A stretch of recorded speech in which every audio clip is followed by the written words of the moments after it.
Hello दोस्तों, मैं सौरभ आप सभी का स्वागत करते हैं हम अपने यूट्यूब चैनल एसएससी माहौल पे। तो दोस्तों, जैसा कि आप सभी को पता है कि हमारा एसएससी एमटीएस 2022 का रिजल्ट बहुत ही लंबे इंतजार के बाद आउट हो चुका 18 तारीख को। 18 अक्टूबर को हमारा ये रिजल्ट ये रात को करीबन 8 बजे के आसपास आया होगा आई थिंक। तो उसमें बहुत सारे बच्चों का सिलेक्शन हुआ। जो हमारे टेलीग्राम ग्रुप से जितने भी बच्चे जुड़े हुए थे उसमें से मैक्सिमम का सिलेक्शन हो चुका है। और यूट्यूब पर तो मत पूछिए कितना का हुआ है, ठीक है।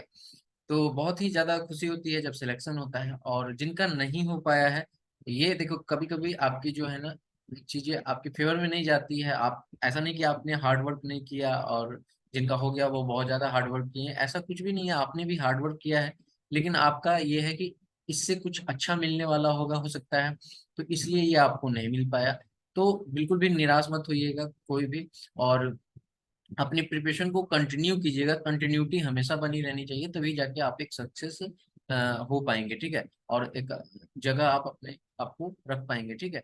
तो ये चीजें हैं। और बिल्कुल भी निराश होने की मतलब वो बैड फीलिंग की कोई जरूरत नहीं है। होती है जब रिजल्ट नहीं आती है तो हम लोग को थोड़ा सा खराब लगता है, लेकिन मूव ऑन करने की जरूरत है, ठीक है। और अपनी स्टडी को आगे करना है। तो इस वीडियो में बेसिकली हम बात करने वाले हैं कि आपके आफ्टर रिजल्ट की कंप्लीट ज्वाइनिंग का प्रोसेस क्या रहने वाला है, आपके डिपार्टमेंट के एलोकेशन कब तक होंगे, तो इसके रिगार्डिंग अटेस्टेशन फॉर्म कैसा होता है, ये सारा चीज मैं आपको इस वीडियो में बताने वाला हूँ, ठीक है। तो वीडियो को पूरा वॉच कीजिएगा जितना ज्यादा हो सके। जैसे हर एक वीडियो को सपोर्ट किए हैं उसी तरह आप सभी को इस वीडियो को भी सपोर्ट कीजिएगा और आने वाले भी वीडियोज का सपोर्ट कीजिएगा, ठीक है। चैनल से नहीं जुड़े होंगे तो चैनल को जरूर सब्सक्राइब कर लीजिएगा। कुछ भी हेल्प के लिए टेलीग्राम चैनल जरूर ज्वाइन कीजिएगा, लिंक आपको डिस्क्रिप्शन में मिलेगा, ठीक है। अब देखिए, बात करते हैं कि इस वीडियो में सबसे पहले बात करते हैं कि आपका रिजल्ट के बारे में। तो जो चीज मैं आपको दिखाना चाहता हूँ, ठीक है। तो सबसे पहला चीज देखिए यहाँ पर, जस्ट मैं आपको दिखा रहा हूँ, ठीक है। यहाँ पे देखेंगे हम, तो यहाँ पे आप देख पा रहे हो कि ये हमारा क्या है। अ,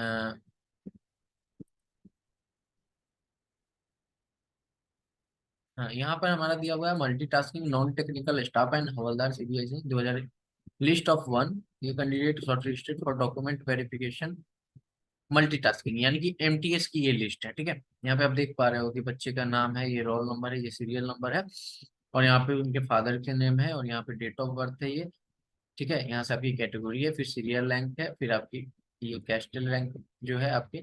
उसके बाद में यहाँ पर एलोकेशन है आपका। ये जो एलोकेशन है ये बहुत सारे बच्चे नहीं समझ पाए थे, खैर अब तो क्लियर हो चुका होगा। ये आपकी स्टेट एलोकेशन है, ठीक है। यहाँ से आपको पता चल चुका है कि ये कोड है ना, कि अगर 15 है तो 15 किस स्टेट का कोड है, आप देख सकते हो, जाके फॉर्म फिलअप किए थे तो वहां पे आपको पता चलेगा, ठीक है। तो यहाँ पे ये 15 कोड होने का मतलब आपको पर्टिकुलर स्टेट में, फॉर एग्जाम्पल मैं मान लेता हूँ कि 15 जो है यूपी का है, तो यूपी में आपका सिलेक्शन हुआ है, यूपी स्टेट में, ठीक है। यानी कि आप यूपी स्टेट की कट ऑफ को क्लियर किए हो। अब एक चीज और यहाँ पर है कि बहुत सारे बच्चे के जो कमेंट आए कि मैं एक्चुअल में मैं 18 से 25 में हूँ, बट मुझे 18 से 27 दे दिया गया है। तो ये क्या मतलब, इससे कोई प्रॉब्लम होगी? बिल्कुल भी प्रॉब्लम नहीं होगी। ये आपका सिलेक्शन ही हुआ है, ठीक है। तो इसका कोई इशू नहीं है कि ये आपके 18 से 27 में डाले हैं या 18 से 25 में डाले हैं। मैटर वो नहीं कर रहा, मैटर है कि आपके सिलेक्शन हो चुके हैं, ठीक है। तो आप उस पर बेसिकली ध्यान दीजिए। तो यहाँ पे आप देख पा रहे हैं कि ये आपका स्टेट एलोकेशन यहाँ पे दे दिया गया है। अब बात कर लेते हैं, एक और लिस्ट है हमारे पास जो आई, हवलदार की दूसरी लिस्ट। हवलदार वाले में आपको पता है कि हमारा जो है ये 26 तारीख से 28 तारीख तक हमारे जो है पीईटी और पीएचडी हुआ, ठीक है। और ये 26 तारीख से 28 तारीख तक पीईटी पीएचडी हुआ फिजिकल। और उसके बाद ये फाइनल लिस्ट आई है, तो इसमें भी आपका सेम प्रोसेस है। यहाँ पर देखिए, यहाँ पर क्या दिया हुआ है। इसमें आप एक चीज देख पा रहे हो कि ये तो आपका एलोकेशन दिया ही हुआ है। क्या दिया हुआ है? ये एलोकेशन 70 दिया हुआ है, और ये दिया हुआ है डिपार्टमेंट। यानी कि कहने का मतलब है कि अभी हवलदार वालों का क्या होगा कि डायरेक्ट डिपार्टमेंट पता चल चुका है कि उनको कौन सा डिपार्टमेंट मिला है, ठीक है। यहाँ पे डिपार्टमेंट की डिटेल्स दी हुई है, अब उनका डायरेक्ट जो है यहाँ पर डीबी हो जाएगा, ठीक है। एमटीएस वाले में क्या होगा कि एमटीएस वाले में आपकी अभी यहाँ पर क्या होंगे कि आपके मेल पर, अब देखो, फॉर एग्जांपल मैं आपको बताऊं कि जैसे कि किसी बच्चा का यूपी में या बिहार में हुआ सिलेक्शन, ठीक है। तो रीजनल जो वेबसाइट है आपकी, सीआर की वेबसाइट है, ठीक है, ये बिहार की। तो इस वेबसाइट पे आपको अपडेट आएगा, तो आपको मेल भी आएगा, ठीक है। फर्दर प्रोसेस के लिए आपको बाई पोस्ट भी आएगा, ठीक है। तो ये दोनों चीजें आपको आएंगी। आई थिंक हो सकता है मेल पहले आए, बाई पोस्ट आपको बाद में आएगा। तो सारी डिटेल्स आपको अपडेट होती रहेगी, और अगर आप हमसे जुड़े रहेंगे तो मैं आपको टाइम टू टाइम जैसे ही अपडेट आएगी मैं आपको अभी अपडेट करता रहूंगा, ठीक है। तो बिल्कुल भी पैनिक होने की कोई जरूरत नहीं है, बस इतना जान लो कि आपका सिलेक्शन हो चुका है, अब आपको कोई टेंशन लेने की बात नहीं है, बस आपको थोड़ा सा एक्टिव ही रहना है कि कब चीजें आ रही हैं, कब चीजें क्या क्या हो रही हैं, ठीक है। तो आपको होगा क्या कि आपके वो मेल आएंगे, और उसमें आपको एक अटेस्टेशन फॉर्म होगा, ठीक है। अब यहाँ पे देखो क्या है, ये है आपका अटेस्टेशन फॉर्म, यहाँ पे आपको दिया गया है, ठीक है। यहाँ पे आपका ये सारा चीज लिखा हुआ है, the furnishing of false information और submission of any factual information in the, ये बताया गया बेसिकली कि आपको अगर इसमें कुछ भी आप गलत बताओगे तो वो आपको जो होता है ना, उनके नजर में आप गलत पाए जाओगे, ठीक है, उसके बारे में बताया गया। यहाँ आपका एक फोटो लगेगा, ठीक है। क्या लिखा है, अफिक्स साइंड पासपोर्ट साइज, यानी कि फोटो में जो सिग्नेचर होते हैं, जैसे फॉर एग्जांपल ये आपका फोटो है, ये वाला ये आपका फोटो है, यहाँ से आपको सिग्नेचर करते हुए ऐसे यहाँ पर आना है, ठीक है। ऐसे आपका एक यहाँ पे फोटो लगेगा, इसमें लिखा गया है इफ डिटेन अरेस्टेड प्रोसीड एक मिनट, यहाँ पे लिखा गया है कि detain arrested prosecuted bound down find convinced, ये आप सब पढ़ सकते हैं, मैं इसको क्या ही पढ़ूँ। बैरेड डिबैरेड, जो आपको डिवाइडेड हो चुके हैं ना, जैसे कि अभी आपको कुछ दिन पहले आया था, मेल आई थी, तो वो सारी चीजें यहाँ पे लिखी हुई है, तो ये फॉर्म आप देख सकते हैं, मैंने आपको सारा चीज यहाँ पे ये जो लिखा गया है ना, ये वार्निंग का मतलब यही आपको बताया गया है कि ये सारी चीजें आपकी हो सकती हैं अगर आप कुछ गलत इन्फॉर्मेशन दे रहे हो तो। अब उसके बाद क्या होगी कि नेम इन योर, जो आपका नाम है वो आपको ब्लॉक लेटर कहने का मतलब बहुत, आप अगर बहुत सारे बच्चे अगर नहीं जानते हैं तो मैं बता दूं, block letter means capital letter में आपको यहाँ पे लिखना है। यहाँ पे क्या लिखा है कि if you have added or drop in any stage of any part of your surname, ठीक है।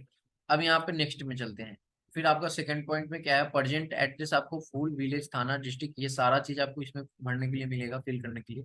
फिर आपको होम एड्रेस जो है आपका, यहाँ पे आपको फिल करना पड़ेगा। फॉर एग्जाम्पल कि आपका परमानेंट एड्रेस जो है, जैसे आप विलेज में रहते हो तो वहाँ का एड्रेस है, और अभी आप कहीं करंट सिटी कहीं भी रह रहे हो तो वहाँ का ये एड्रेस आपको देना पड़ेगा, ठीक है। इफ ओरिजिनली रेसिडेंस ऑफ, ये अलग चीज है, ठीक है। पार्टिकुलर्स ऑफ विलेज, तो ये सारी चीजें आप पढ़ सकते हैं, आपके सामने ही है। फिर नेक्स्ट पे चलते हैं, तो यहाँ पे आपके फ्रॉम टू फ्रॉम ये आपका दिया गया है, रेसिडेंस ये आपको बताया गया है कि आप अपने जो रेसिडेंसी है उसके बारे में बताइए क्या है, ठीक है। फिर यहाँ पे आपका है कि नेम इन फुल एंड, आपका यहाँ पे नेम डालना है, ठीक है। नेशनलिटी, उसके बाद में प्लेस, उसके बाद में ऑक्यूपेशन आपका, फिर प्रेजेंट पोस्टल एड्रेस, फिर परमानेंट होम एड्रेस, ठीक है। यहाँ पे आपके फादर्स नेम, मदर्स नेम, अगर आपकी शादी हुई है तो आपकी वाइफ का नाम, अगर आप लड़के हैं, अगर आप लड़की हैं तो आपके हस्बैंड का नाम, अगर नहीं हुई है तो इसकी, ओके। यहाँ पे ब्रदर सिस्टर, ये सारा चीज यहाँ पे लिखना है। फिर यहाँ पे इंफॉर्मेशन है, information to be furnished by regard to sons and daughters case studying और लिविंग फॉरेन, ठीक है। ये आपको डिटेल्स देनी है, अलग है, ठीक है। उसके बाद में नेक्स्ट वाले में क्या पूछा गया आपसे, कि यहाँ पर आपको एक चीज दिया गया है कि योर रिलीजियन पूछा गया है, आर यू मेंबर ऑफ, ये आपसे पूछा गया है, ठीक है। ये सारा चीज यहाँ पे आप देख सकते हैं, ऐसा ही फॉर्म आपको मिलेगा, ठीक है, जब आपकी बाई मेल या बाई पोस्ट आती है, ठीक है। 10th नंबर पे आते हैं, तो यहाँ पे लिखा गया कि educational qualification showing place of education with years in schools and colleges since 15th year age, ये आपको डिटेल्स देना है यहाँ पर कि कब कब आपने क्या क्या किया है, ठीक है। और डेट ऑफ लिविंग भी बतानी है आपकी, एग्जामिनेशन पास भी बताना है आपको, ठीक है। उसके बाद फर्दर आगे चलेंगे तो 11 पॉइंट में लिखा गया कि आर यू होल्डिंग और have any time held an appointment under the central government state, ये आपको डिटेल्स यहाँ पे, मतलब मैं आपको ये फॉर्म दिखा रहा हूँ कि कैसा फॉर्म आएगा, बहुत सारे के मन में होता है ना कि कैसा कैसा क्या क्या भराया जाएगा, मतलब क्या फिल कराया जाएगा, तो ये सारी चीजें मैं आपको दिखा रहा हूँ कि अगर आप कुछ जॉब किए हो इससे पहले तो उसका उसका भी डिटेल्स आपको यहाँ पे भरना पड़ेगा, ठीक है। उसके बाद में ये सारी चीजें हैं, फिर हैव यू बीन अरेस्टेड, ये आपको बताना है कि कभी आप जेल गए हुए हो। फिर have you ever been prosecuted, ये भी आपको बताना है। Have you ever been kept under detention, ये सारी चीजें बताना है आपको। बाउंड डाउन, फिर आपको ये कोर्ट ऑफ लॉ, फिर आपको मतलब ये आपका एक तरह से जो पुलिस वेरिफिकेशन होती है ना, तो उसके बाद का ये सारी चीजें आपको है, ठीक है। अब देखिए प्रोसेस में आपको बता दूं कि क्या है, कि कैसे आपका कितने दिन में क्या क्या होगा, ठीक है। बेसिकली आपका यही क्वेश्चन है। तो मैंने आपको बताया कि आपका क्या होगा, डिपार्टमेंट एमटीएस वालों का होगा डिपार्टमेंट एलोकेट, ठीक है। अब ये जो है ना आपका, इसमें अभी टाइम आपको लग जाएगा, जैसा कि अभी एसएससी एमटीएस के रिगार्डिंग थी, क्योंकि आपको पता है कि 2 सितंबर को हमारी हवलदार की रिजल्ट है, उसके आपके पास उसके बाद 24 दिन का समय लग गया, 20 से 24 दिन का, यहाँ पर आपको फिजिकल पीईटी और पीएचडी कराने में, ठीक है। तो अभी क्या है कि उसी को पकड़ के चले, तो आपके पास मेरे अकॉर्डिंग अगर बहुत ही ज्यादा होगा तो डिपार्टमेंट आपके एलोकेट हो जाएंगे आपके 10 नवंबर तक, ठीक है। 10 नवंबर तक हो जाएंगे, मे बी, ठीक है। बाद में ये ब्लेम मत कर देना कि आप बता रहे थे, और ऐसा मुझे लग रहा है, ठीक है। 10 नवंबर तक हो जाएंगे, उसके बाद में आपके डिपार्टमेंट एलोकेट होने के बाद में सारी डॉक्यूमेंट्स देखो। अब पुलिस वेरिफिकेशन की बहुत सारा आपके पास ये है कि क्या है, तो देखो बहुत सारे डिपार्टमेंट जो है वो ज्वाइनिंग से पहले करा लेते हैं पुलिस वेरिफिकेशन, बहुत सारा ज्वाइनिंग के बाद बाद में कराते हैं, तो वो आपके डिपार्टमेंट पे वेरी करता है। अब डिपार्टमेंट एलोकेशन होगा कैसे, जैसे कि आप यूपी से हो, आपको कौन सा डिपार्टमेंट मिलेगा ये आपको नहीं पता चलेगा, क्योंकि एमटीएस में आप ये रैंडमली होता है, वो एसएससी के ऊपर डिपेंड डिपेंड करता है, ठीक है। और ये रैंडमली होता है, और यहाँ से क्या होता है कि आपका जो है वो खुद किसी को पता नहीं कि किसको कौन सा डिपार्टमेंट मिलेगा, ठीक है। आपके रैंक क्या है तो उसके अकॉर्डिंग मिलेगा, ऐसा कुछ भी नहीं है, वो एसएससी डिसाइड करती है। और हमारे बात करें सीएचएसएल और सीजीएल में, तो उसमें आपको पोस्ट प्रेफरेंस फॉर्म मिलता है, तो वहां से हमें फॉर्म हम फिल करते हैं अपने चॉइस से। फिर आपके जैसे अभी आपने एमटीएस में चॉइस फिल किया कि हमें ये स्टेट चाहिए, हमें ये स्टेट चाहिए, हमें वहाँ जहाँ का भी आप कटअप क्लियर किया आपको वो मिल गया। उसी तरह पोस्ट प्रेफरेंस फॉर्म में वहाँ पे सीजीएल और सीएचएसएल में क्या होता है कि आपको वो पोस्ट वो आपको डिपार्टमेंट मिल जाती है, ठीक है। लेकिन यहाँ पर एमटीएस में आपको वो डिपार्टमेंट, आपके मन चाहा डिपार्टमेंट जो आप चाहोगे कि मैं इसी डिपार्टमेंट में रहूँ, अब ऐसा नहीं है, आपको रैंडमली वो सिलेक्ट करेंगे, ठीक है। क्लियर है। अब वहां से जैसे ही आपका डिपार्टमेंट एलोकेट होगा, फिर आपको डीबी के लिए बुलाया जाएगा, फिर डीबी होगा। और बहुत सारे डिपार्टमेंट ऐसे हैं जो आपको तुरंत ज्वाइनिंग करा लेते हैं, और बहुत सारे डिपार्टमेंट हैं कि आपको ज्वाइनिंग जो है वह वेरी करता है, ठीक है। वो कभी आपके बाद में कराएंगे, या उसी टाइम करा लेंगे, या कोई एक आपको मीट का डेट देंगे, ठीक है। तो सारी चीजें आपको वही होगी। मेडिकल के बारे में बात करें, तो मेडिकल बहुत ही सिंपल है, आपको मेडिकल खुद खुद से बना के जाना है। हाँ, कुछ कुछ डिपार्टमेंट हैं जो आपको कहेंगे कि यहीं पे मेडिकल कराइए, तो मैंने जैसे बताया ना कि आपको पुलिस वेरिफिकेशन जैसे कुछ डिपार्टमेंट पहले कराते हैं, कुछ डिपार्टमेंट बाद में कराते हैं, तो सेम उसी तरीके से आपका यहाँ पर होगा, ठीक है। अब मैं बात कर लूँ कि बहुत सारे बच्चे जो कह रहे थे कि डॉक्यूमेंट्स के ऊपर जो है सारा चीज बताइए, तो उसके लिए मैं एक डिटेल्ड वीडियो बनाऊंगा, ठीक है, जिसमें आपके कैरेक्टर सर्टिफिकेट, आपके पुलिस वेरिफिकेशन में क्या होगा, मेडिकल कैसे बनेगा, ये सारी चीजें मैं आपको ओवरव्यू दूंगा, तो उस वीडियो का भी वेट कीजिएगा। ये वीडियो आपको नेक्स्ट प्रोसेस के बारे में बताने के लिए था कि अब आपके बारे मतलब आगे क्या होगा, आप किस चीज के वेट करेंगे और कैसे क्या करेंगे, ठीक है।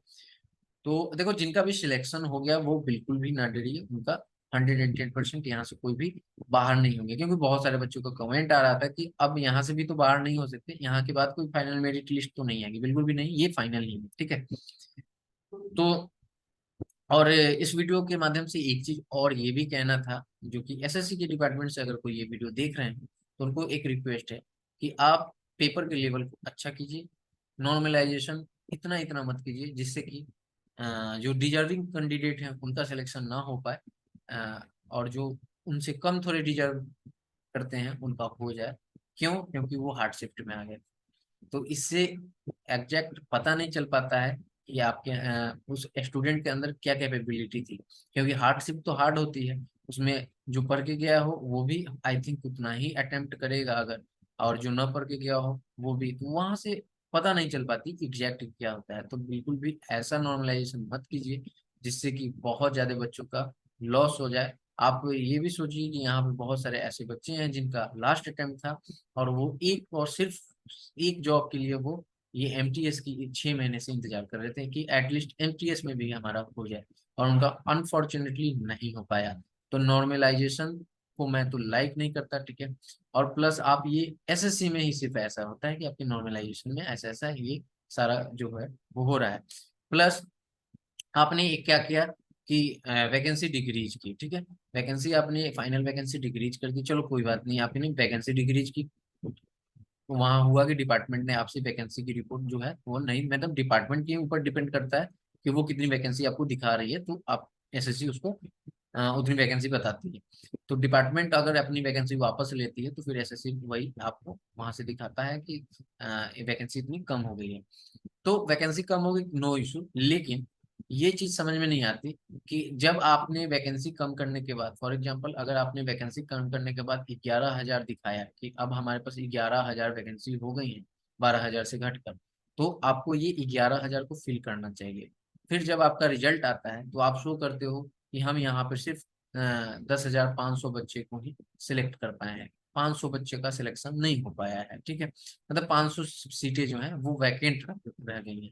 तो ऐसा क्यों, जब आपको पता है कि ये 500 सीट हमारी वैकेंट रह रही है, तभी तो आप लिस्ट बना रहे हो ना।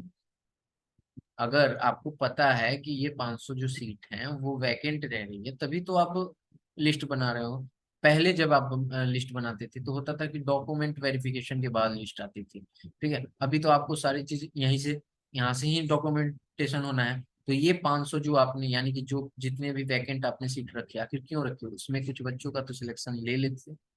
आपको सारी चीजें पता है कि 500 या जितने भी नंबर ऑफ कैंडिडेट आपने, नंबर ऑफ सीट आपने वो वैकेंट बताया है, मुझे कंफर्म याद नहीं है, वो सीटें आप क्यों वेस्ट, मतलब आपने वैकेंट क्यों रखी।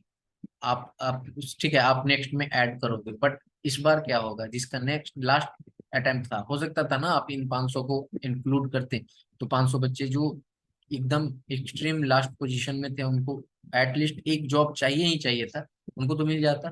तो ये चीजें आप इम्प्लीमेंट करने की जरूरत है। इन सब चीजों पे ध्यान दीजिए, ताकि एक तो वैकेंसी कम है, ऊपर से आपके यहाँ पे जो है कंपटीशन भी बहुत ज्यादा है, प्लस आपकी प्रोसेस भी बहुत ज्यादा लेंदी है, ठीक है। तो आप सभी, आप जितने, अगर एसएससी के डिपार्टमेंट से कोई भी देख रहा है तो उनको हाथ जोड़कर विनती है कि कृपया इन सब चीजों पे गौर कीजिए और बच्चों के लाइफ के साथ थोड़ा सा पॉजिटिव वे में काम किया कीजिए। ये बिल्कुल ही लाइफ का ही सवाल है, ठीक है, क्योंकि ये मुझे वैकेंसी कम हुई उसका दुख नहीं है, ठीक है, कम हुई नो इशू, बट ये जो आपने 11,000 में से 10,500 का आपने अगर आपने सिलेक्शन किया तो 500 आप क्यों नहीं कर पाए। आप जब जान गए कि 500 हमारे पास नहीं हो रहे हैं सिलेक्शन, वैकेंट रह रहे हैं, तो इन 500 का तो आप कर सकते थे ना।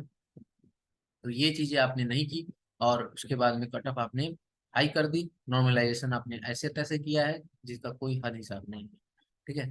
तो इन सब चीजों पे आपको गौर करने की बहुत ज्यादा जरूरत है, अदरवाइज आपको आगे में चल के आप ही को ही झेलना पड़ेगा अगर यहाँ से कुछ बच्चे करते हैं तो, ठीक है। तो आपको एज ए एडुकेटर मैं आपको रिक्वेस्ट कर रहा हूँ कि ये सब चीजें कृपया इम्प्लीमेंट कीजिए और बच्चों के साथ फर्दर अच्छे से सिलेक्शन दीजिए, ठीक है। तो जिनका भी सिलेक्शन हुआ है उनको मैं यही बता रहा था कि आपके क्या है कि ये फर्दर प्रोसेस है आपके आफ्टर रिजल्ट आउट होने के बाद। और डॉक्यूमेंट के बारे में मैं एक डिटेल्ड वीडियो बनाऊंगा, ठीक है, मैंने बनाया था, फिर से मैं बनाऊंगा आपके लिए, फिर से मेहनत करूंगा। और वो कैरेक्टर सर्टिफिकेट कब बनवाना है, क्या कब करना है, ये सारी चीजें आपको मैं बता दूंगा, क्रूशियल डेट के भी बारे में बताऊंगा, सारी चीजें मैं आपको क्लियर करके दूंगा। इस वीडियो में इतना ही, तब तक के लिए जय हिंद जय भारत। इसी तरह सपोर्ट करते रहिए, चैनल से जुड़े रहिए, आगे भी आपका बहुत ही अच्छा होगा, ठीक है।